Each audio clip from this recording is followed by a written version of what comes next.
તિરુપતિમાં પ્રસાદનો વિવાદ હવે અમદાવાદ સુધી પહોંચી ચૂક્યો છે. અમૂલ દ્વારા સાયબર ક્રાઇમમાં ફરિયાદ નોંધાવવામાં આવી છે.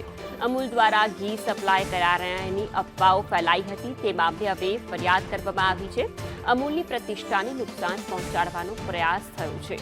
ખોટા સમાચાર ફેલાવવામાં આવ્યા હોવાની અમૂલે ફરિયાદ કરી છે. સાયબર ક્રાઇમે ગુનો નોંધી શોધખોળ હાથ ધરી છે. એનિમલ ફેટવાળું ઘી અમૂલે સપ્લાય કર્યાની પોસ્ટ કરવામાં આવી હતી. અલગ અલગ 7 પ્રોફાઇલ ચલાવનાર વિરુદ્ધ ફરિયાદ દાખલ કરવામાં આવી છે.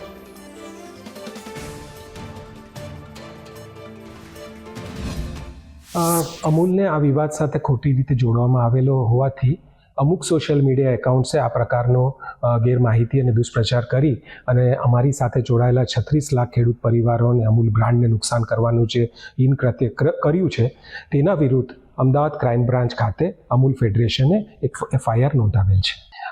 અમૂલ પર કરોડો ભારતીયોનો વિશ્વાસ છે અને તે વિશ્વાસ અતૂટ રહે એ દિશામાં અમૂલ હંમેશા નિરંતર પ્રયાસ કરે છે. અમારા દરેક પ્રોડક્ટ્સ ઉચ્ચ ગુણવત્તા કક્ષાના હોય છે અને દરેક માનકને એ પાર કરતા હોય છે. એટલે આમ કરોડો ઉપભોક્તાઓને પણ અમારે વિશ્વાસ આપવો છે કે અમૂલના દરેક પ્રોડક્ટ શ્રેષ્ઠ છે અને શ્રેષ્ઠ ક્વોલિટી અને શ્રેષ્ઠ ધારાધોરણ પ્રમાણે જ તેનું ઉત્પાદન થાય છે.